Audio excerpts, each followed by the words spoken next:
اگر پروردگار نے ظالم کو مہلت دے رکھی ہے تو اس کا مطلب یہ نہیں ہے کہ وہ اس کی گرفت سے باہر نکل گیا ہے۔ یقیناً وہ اس کی گزرگاہ اور اس کی گردن میں اچھو لگنے کی جگہ پر اس کی طاق میں ہے۔ قسم ہے اس مالک کی جس کے قبضے میں میری جان ہے کہ یہ قوم یقیناً تم پر غالب آ جائے گی، نہ اس لیے کہ وہ تم سے زیادہ حقدار ہیں بلکہ اس لیے کہ وہ اپنے امیر کے باطل کی فوراً اطاعت کر لیتے ہیں اور تم میرے حق میں بھی ہمیشہ سستی سے کام لیتے ہو۔ تمام دنیا کی قومیں اپنے حکام کے ظلم سے خوفزدہ ہیں اور میں اپنی رعایا کے ظلم سے پریشان ہوں۔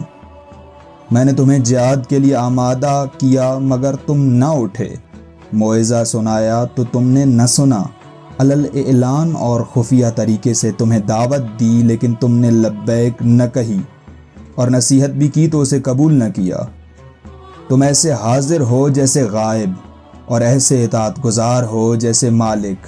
میں تمہارے لیے حکمت آمیز باتیں کرتا ہوں اور تم بیزار ہو جاتے ہو، بہترین نصیحت کرتا ہوں اور تم بھاگ کھڑے ہوتے ہو، باغیوں کے جہاد پر آمادہ کرتا ہوں اور ابھی آخر کلام تک نہیں پہنچنے پاتا ہوں کہ تم سبا کی اولاد کی طرح منتشر ہو جاتے ہو، اپنی محفلوں کی طرف پلٹ جاتے ہو اور ایک دوسرے کے دھوکے میں مبتلا ہو جاتے ہو۔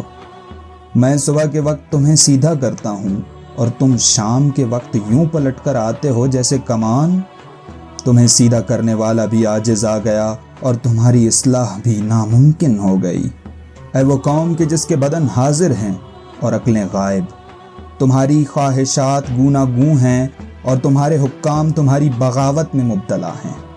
تمہارا امیر اللہ کی اطاعت کرتا ہے اور تم اس کی نافرمانی کرتے ہو، اور شام کا حاکم اللہ کی معصیت کرتا ہے اور اس کی قوم اس کی اطاعت کرتی ہے۔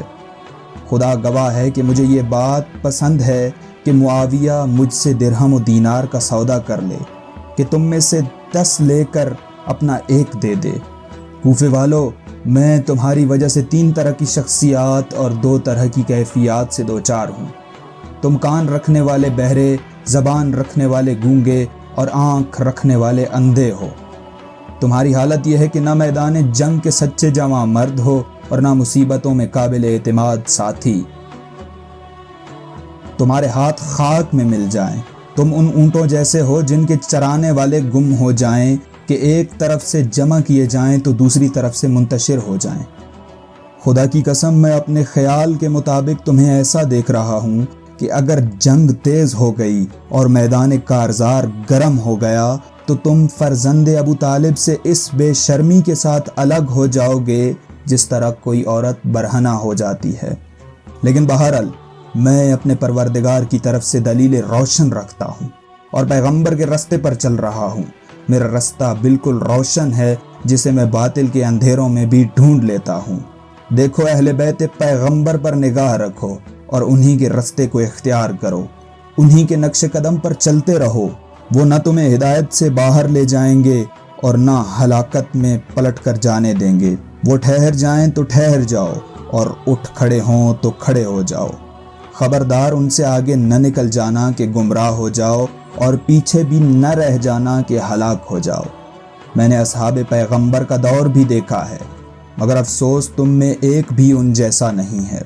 وہ صبح کے وقت اس طرح اٹھتے تھے کہ بال الجھے ہوئے، سر پر خاک پڑی ہوئی، جبکہ رات سجدہ اور قیام میں گزار چکے ہوتے تھے۔ کبھی پیشانی خاک پر رکھتے تھے اور کبھی رخسار۔ قیامت کی یاد میں گویا انگاروں پر کھڑے رہتے تھے اور ان کی پیشانیوں پر سجدوں کی وجہ سے بکری کے گھٹنے جیسے گٹھے ہوتے تھے۔ ان کے سامنے خدا کا ذکر آتا تھا تو آنسو اس طرح برس پڑتے تھے کہ گریبان تک تر ہو جاتا تھا، اور ان کا جسم عذاب کے خوف اور ثواب کی امید میں اس طرح لرزتا تھا جس طرح سخت ترین آندھی کے دن کوئی درخت۔